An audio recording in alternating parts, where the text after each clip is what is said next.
Hello. Hello. Thank you so much, firstly, for taking the time out to come and have a chat with me as part of my new Culturehood talks.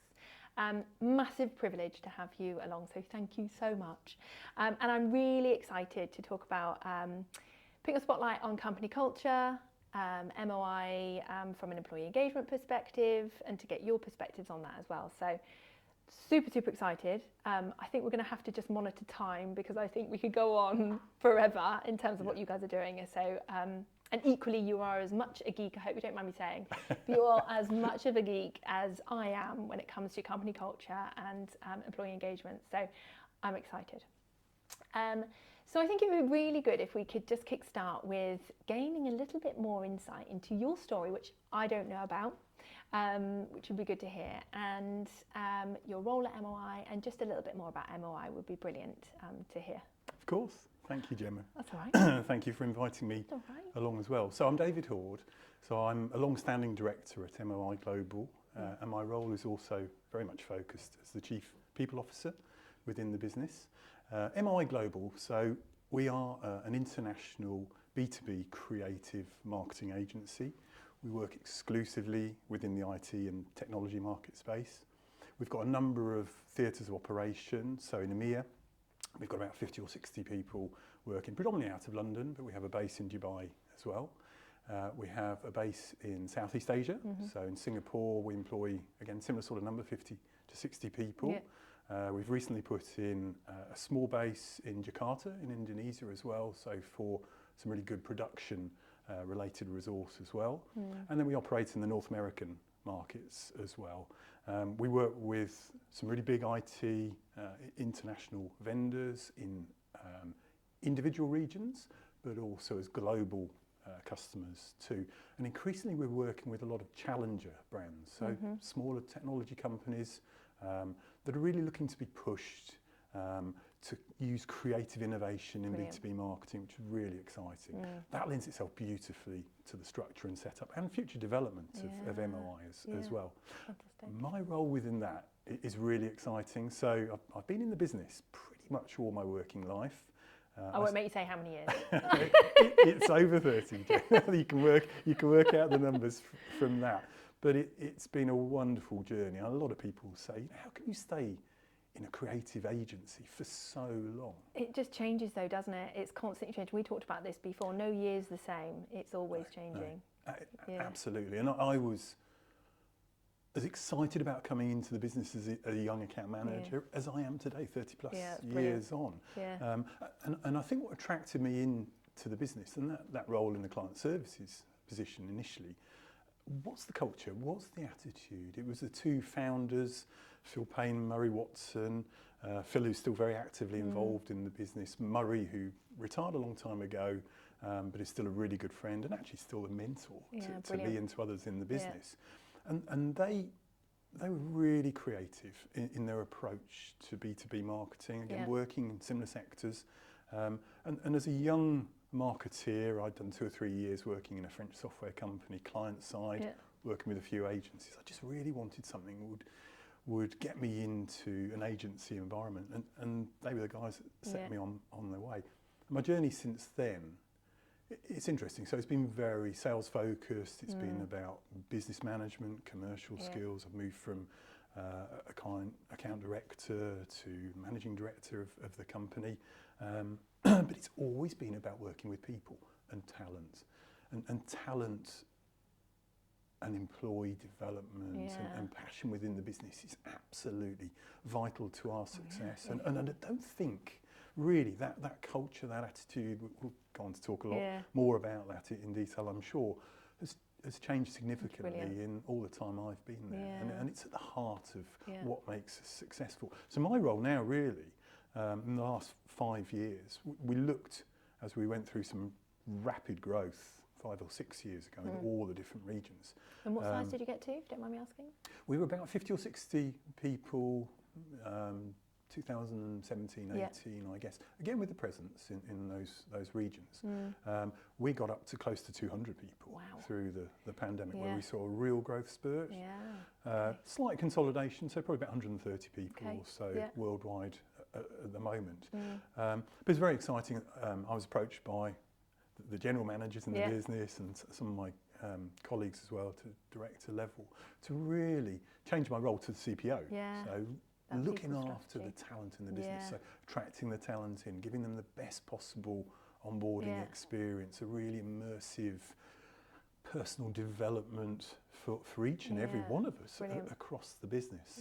And that's really changed my complexion on the business, I suppose. I've always been fascinated by people and their development, and I think that's the nature of the industry and the world we work in. And how wonderful that you fell into that. And interesting, I don't think we've ever talked about this, but your journey is very similar to mine.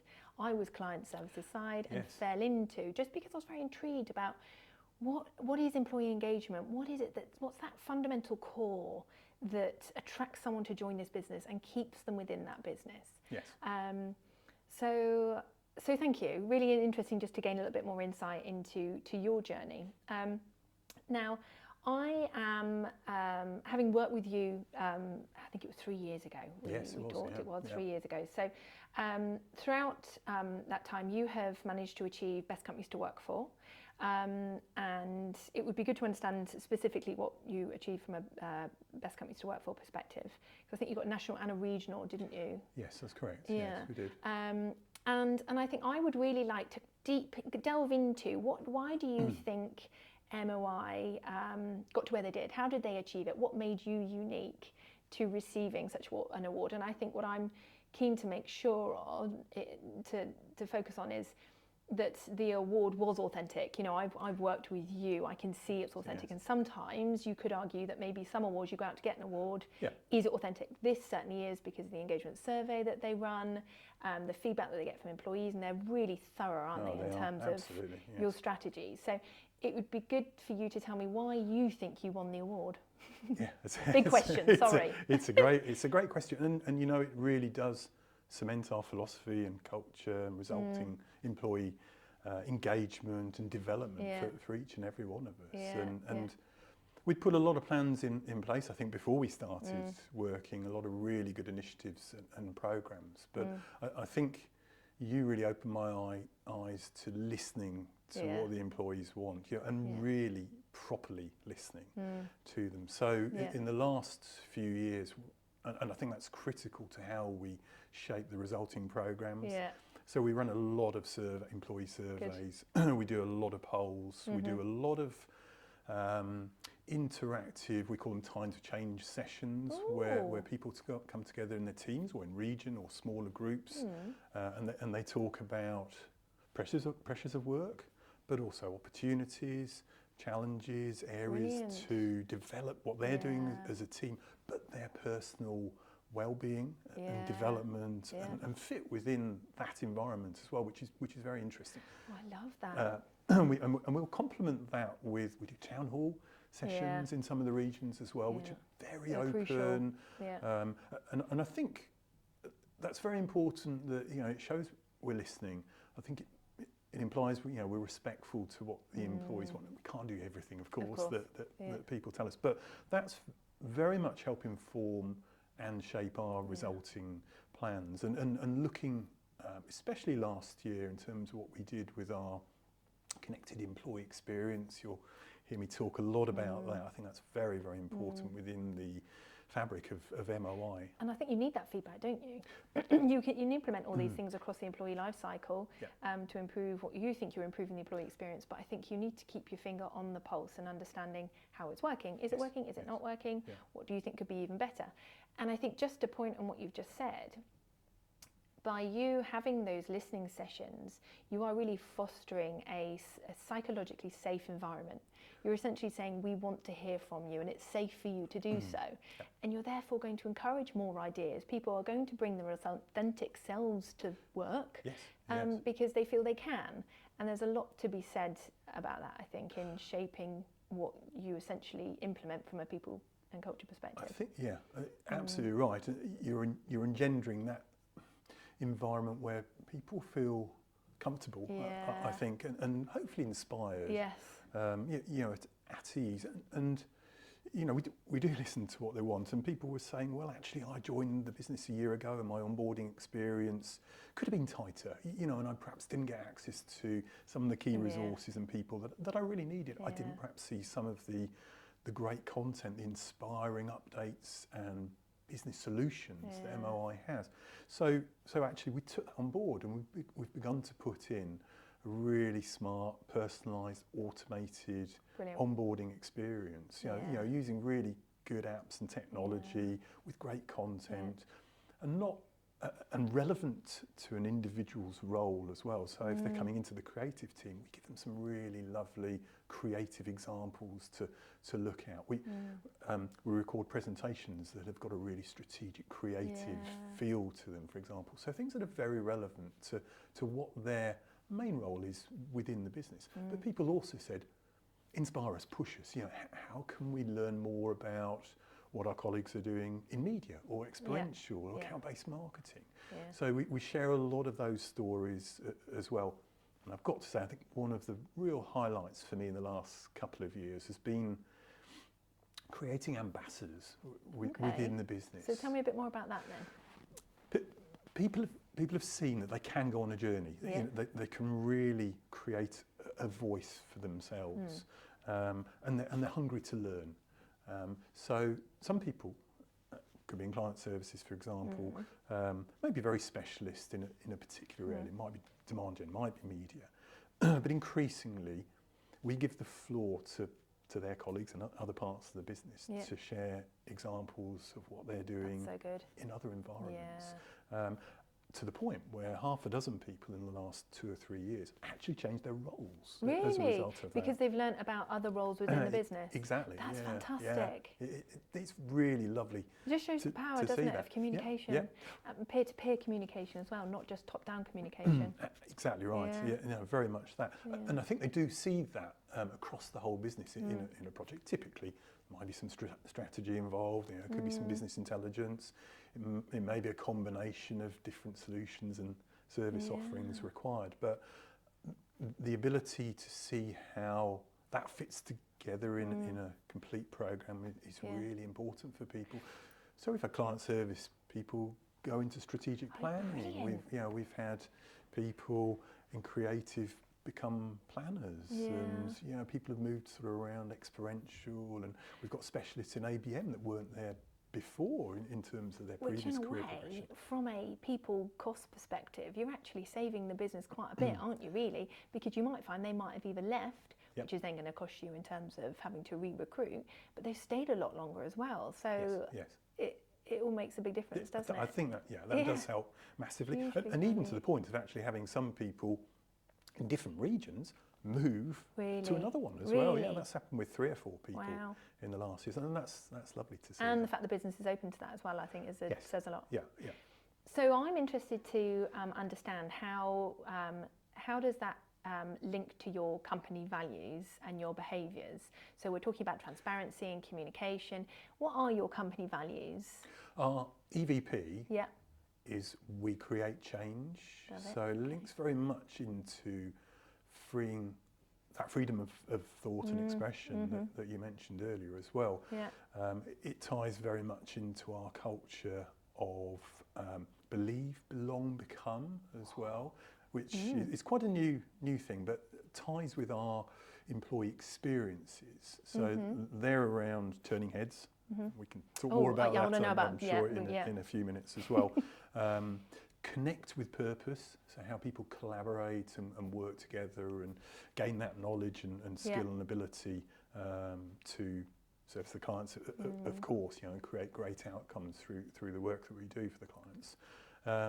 And to embrace different as well, very similar to turning heads. So we like people, and we support people, and we train people with functional skills and help as well, which is really important. But that's freedom to turn heads, I guess, probably a good sort of point. Go on then. So what's turning heads then? Turning heads has been one of the guiding principles of MOI for coming up for 10 years now, really. And it's very much initially translated into what we do for our clients. So how can we get them to think differently, of course, and go down different routes. And really engage our services and our thinking to challenge their thinking and challenge our thinking as well, I guess, to come up with exceptional results. But increasingly in the last few years, it's really started to become an internal culture and attitude as well, to turn heads, to inspire colleagues. And so give me an example then. What's been linked to turning heads? Is there anything that's been implemented off the back of turning heads? I would say a lot of the listening to staff, absolutely. I think one really good example from early last year, we asked people what they would like from a recognition perspective. So great work going on, some inspiring collaboration across all the business and all the regions.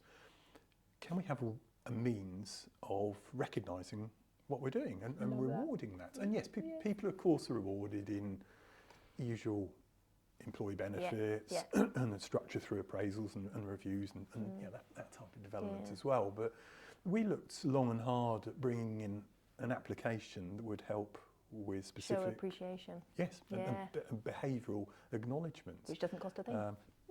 No, but goes a long way. Absolutely. So we worked on a wonderful app that we brought in. What's it called?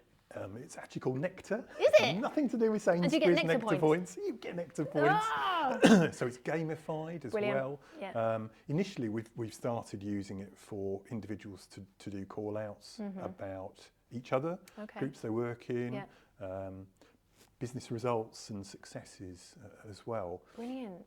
And every day you get half a dozen or more nominations for this. It builds up to points. We have what we call an MOI of the month. Every month, so in each region, the person who gets the most nominations gets. And does that link through to your values as well? We fit that totally around those three values of turning heads, acting with purpose, and thinking and embracing difference. Now, the one that gets the most support, I guess, is the acting with purpose, because that's very much about how you work together with others. To drive a result or to turn ahead or to do something well and effectively. The turning heads and other values are not maybe quite so But you're still producing relevant, stories though. I think that's what's so lovely is it's become a symbol and you're creating stories so that others can look and think, hang on a minute, I want a piece of that. What did they do? Oh, okay, well, I think I might do the same. You're providing people with examples, which creates that ripple effect. So, and I love the fact that you're doing peer-to-peer, because I think in some organisations, if you just do the top-down approach, you can get the bottlenecks, people get missed out. But that peer-to-peer piece, for it to run itself, says a lot as well. And that was a great example of turning heads. That came from the teams, and it was their idea. Brilliant. Actually, they did the research, and that inspired the business to put that in place. Another lovely one as well. We do a lot of training in all sorts of different areas. We've brought in an LMS, a learning management solution, a couple of years ago. Okay, which one did you pick? Which we went for Talent, actually, Talent LMS. So it's they've got a relationship with Sage people, and it seemed to be absolutely perfect for us. So we put all of our content, curated assets, learning, training, video, we record absolutely everything that we share across the business. It's all housed there. It then means that it can be attributed to an individual dependent on their role, their development. If they're just coming into the business, it helps with their onboarding. If they're more experienced, they want to learn more about so it's all other connected applications. Then. Absolutely. That's really key. And it's got over 1,000 proprietary training courses as well, which we're entitled to tap into around personal development, well-being, general education, presentation skills, sales enablement, key things that are really critical to a business's development. So we put that in place, and we do a lot of training around that. We do some wonderful training, which we've been running for 6 years now, around the Insights Discovery Programme. So that's supported by a third party, and that's very much about an individual's personality, traits and values within the business, and we use that really powerfully. Everybody who starts goes through a workshop. They get their own. Identify their insight, is that right? Absolutely, really detailed profile on their insight. we use that then within the teams. So how do you work best with colleagues? How do you interact with people who are completely the opposite profile to you? Which really helps communication as well. Very much so.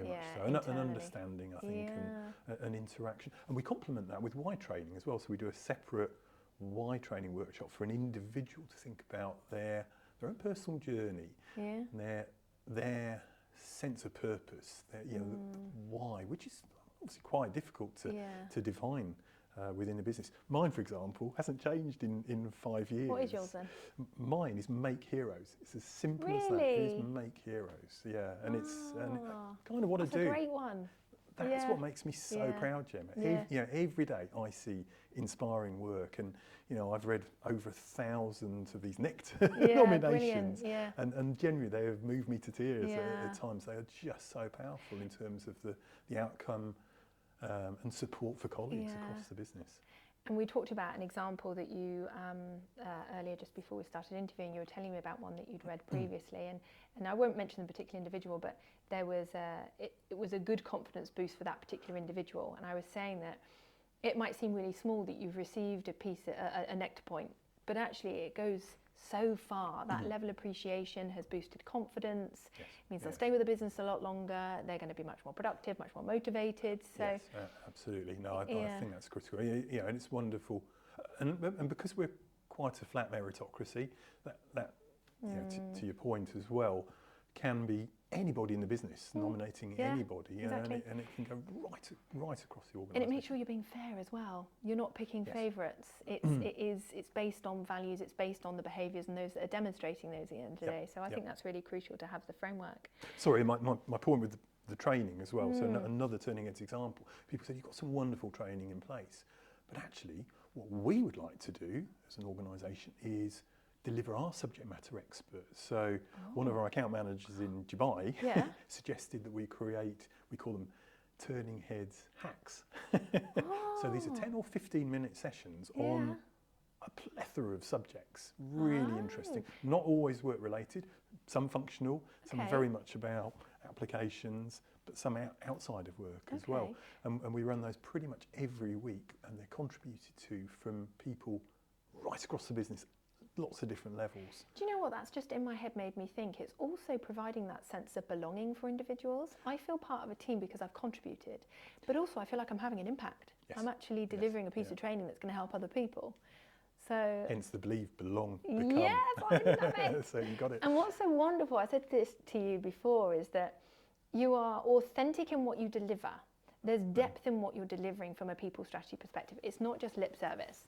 It's when I lifted the bonnet on MOI and we worked together with the discovery session that I went through with you, it was lifted and I could clearly see where certain things were implemented, they were working, they were being delivered, and you were getting feedback on it. And that's brilliant. Really, really good to see. Thank you. So I'd be really interested, with so many different sites that you have, it is difficult with different cultures. They'll have their own micro cultures. Yes. How do you ensure that level of collaboration, cohesion, and maintain a really robust, sticky company culture, especially within the way that we work from a hybrid perspective as well, which makes it even more of a challenge. Is there any one thing that you would say that stands out that helps that in reducing silos?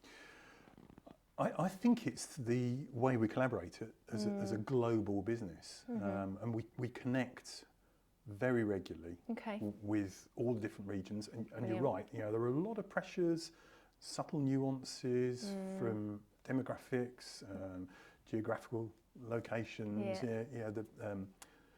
the type of people who've come into the business, and it ranges from North America to European cultures to Singaporean culture. Absolutely, and that that is something we're very sympathetic to, and really, yes, we set up a global model, I think, very well in terms of people, communications, initiatives, activities that we work on, and an overall structure. A brand and values that reflect that, and I hope everybody understands and believes in that as well to some extent. But I think we're also respectful in the regions. So to your point about blended working, we've picked up and we've learned a lot after the pandemic. Haven't we all? Absolutely. I think in the UK, we've got very nice offices in London. Singapore have got their own dedicated office, good space there.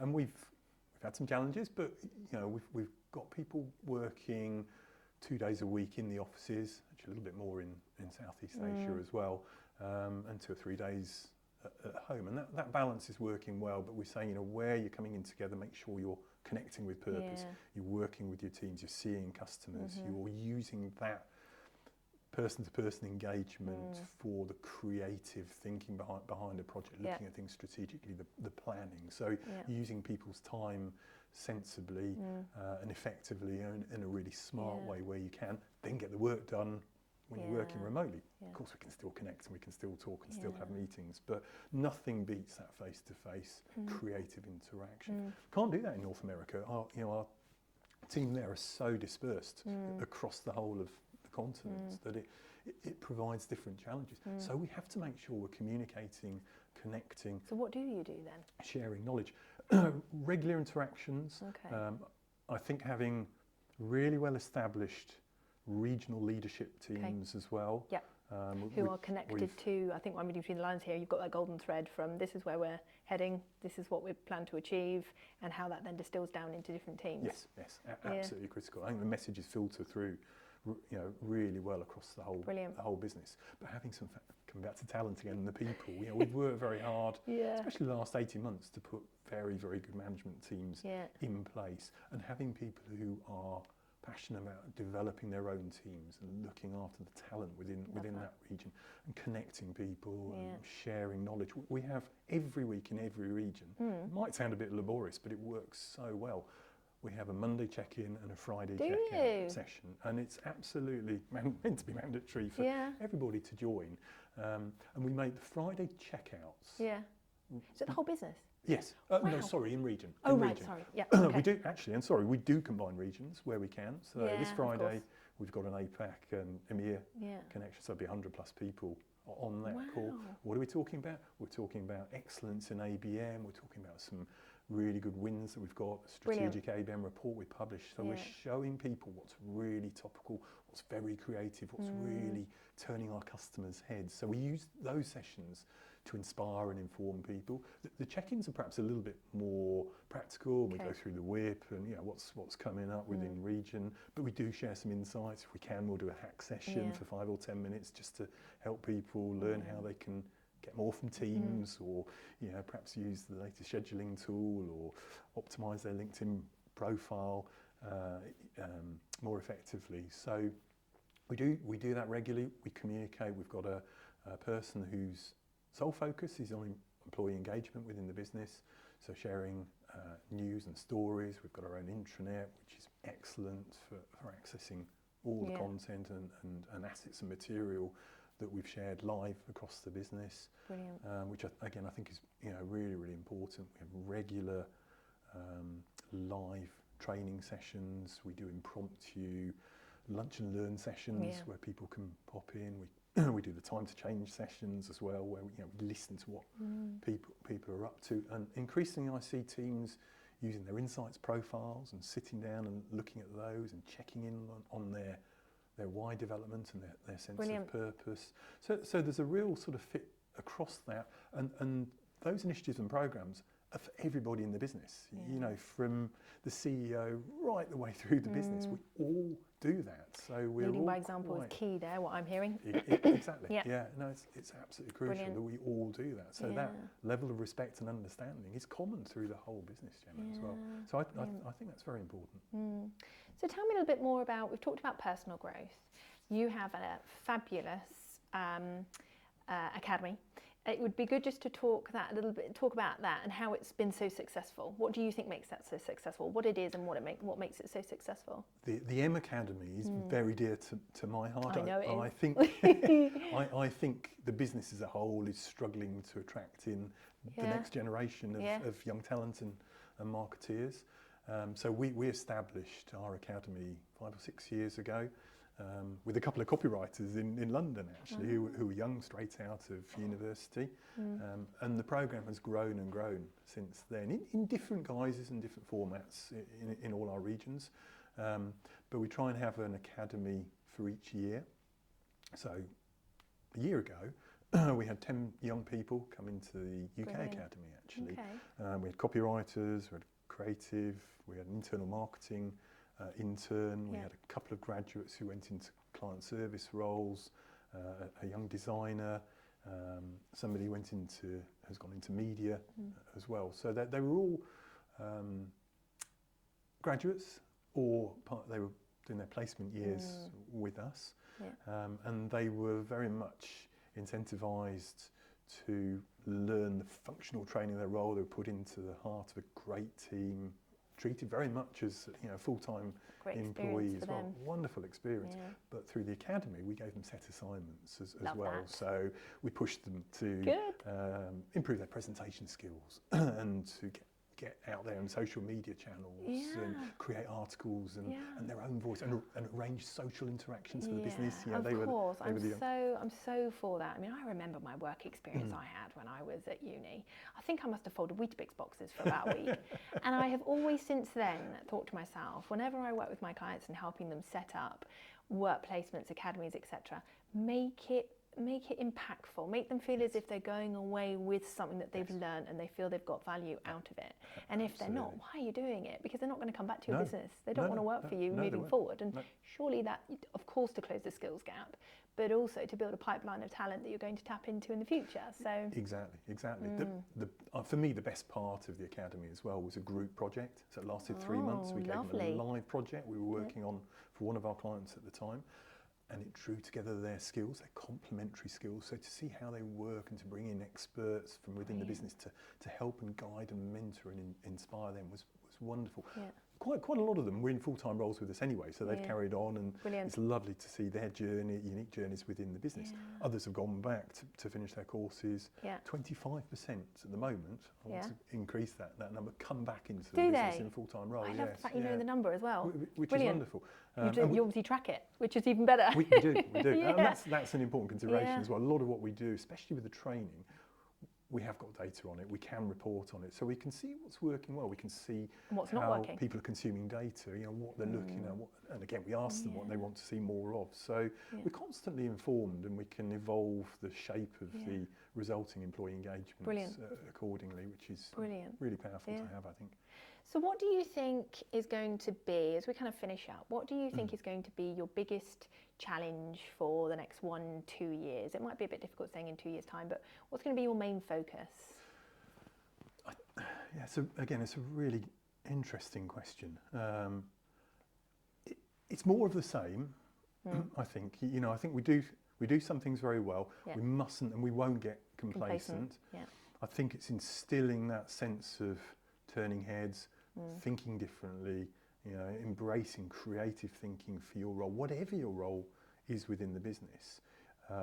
It is really exciting as we go into an era of, we're looking at not so B2B marketing, so inspiring our customers and partners and future prospects and talent coming into the business to look at things in a different way.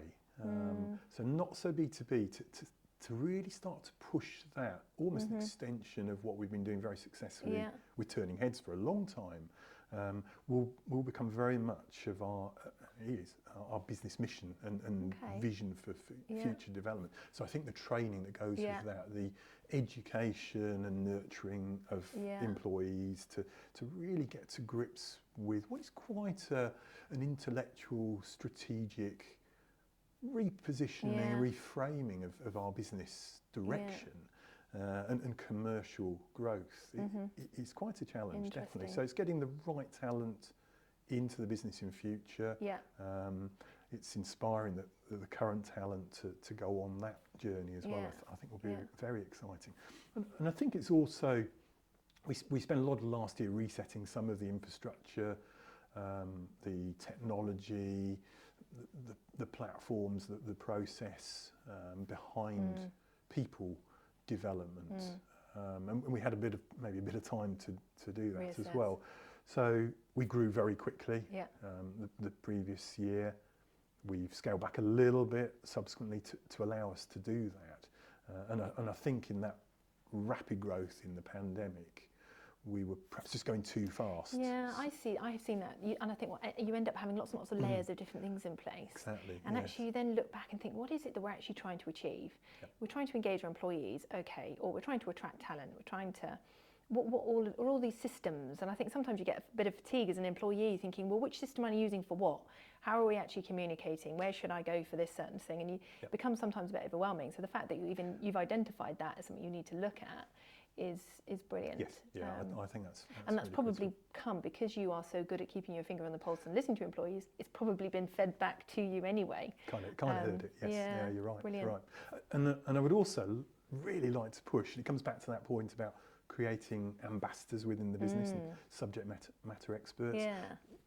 And instilling the confidence and the belief in people that their voice really does count. Yeah. So we're just launching a new M program. It's M Voice. M Voice. Okay. Yeah. So that's about your personal voice. So it could be as simple as using LinkedIn more effectively. So we're giving people some training and guidance. Yeah. Going to bring in a social media scheduling app that will allow people to share some of the great content that our own marketing growth team create and we push to the outside world and internally and share that knowledge with people. But to give people the confidence to have their own view and their own opinion, to push that out into their own social networks. And you know what? Let's weave it back into M Appreciate and Nectar and actually gamify it and have the MOI of the month in terms of who's our social who are our social champions. We can use that to incentivise and encourage people to develop their own career within the business through establishing that social media interaction. Yeah, we're all social champions and advocates for MOI at the end of the day. I love that, M Voice, because I think there's also a lot to be said for if you have a platform for you to be able to raise certain issues. I think it links also back to that culture of wellness, that sense of I feel I can bring my authentic self to the workplace. So if I have a space to showcase one of my stories, share my voice in terms of what perhaps I've been through and a little bit more about me, even from a neurodiversity perspective, let's say, share opinions, thoughts, etc., experiences, again, is another way of building relationships, bringing people together and building a strong culture. So I certainly think there's lots of legs there in M Voice. I'll be shot down if I don't tell you about our approach to well-being as well and employee mindfulness and what we do with that, because that is really important. Again, last few years, our approach to CSR has really opened lots of different doors and we've got some wonderful affiliations with great causes in all the regions where people have given back a lot to the point where people have actually gone off and joined some of these charities or causes outside of work and almost change their perspective on their own personal lives and development, which is lovely to see. But what we've increasingly done, and I really want to push more and more this year, is use our skills and abilities as an agency to open doors for some of these charities and causes as well. With so your you know, skills. what's strategically going to reposition you know this particular charity, for example. How can we help and not do the lifting for them and the production, but give them the benefit of our creative knowledge. Help them turn heads. Exactly right. We've got a workshop with a CEO and his team of a local food bank. Their intention is to completely eradicate poverty in the whole of the southeast of the UK, which is a wonderful intention. And they've got a beautiful business. It is a business, really, a model there. And they're 200 people. But the CEO there is so ambitious. You know, he really wants to establish a framework that can scale and grow potentially throughout Europe as well. So he's asked us to come in and look strategically for what this means. How empowering, inspiring is that for us to bring people in from MOI to support and that that's cause? a big thing for you to be shouting about in that whole profit over purpose, purpose over profit piece. Why would I go and join that? Why would I go and join MOI over another agency or another company? If that's true, something true that's close to my heart and that I believe in, I'm more likely to pick you as an employer. So, and I do think that is going to become more and more prevalent in that businesses are having to focus on that extra. What are we doing outside of what we do day to day? How are we giving back as a business? From an ESG perspective, massive hot topic for 2024. So absolutely, yes, it's great that critical. you're already on that train. Good, thank you. Well, thank you so much. Really insightful. I knew it was going to be really, really good. So thank you. And I know, I keep looking at the clock, but I know we could go on forever. So I just, again, thank you so much for sharing all the great stuff that you're doing. And I really wish you all the best for this year and ongoing. So thank you. Thank you, Gemma.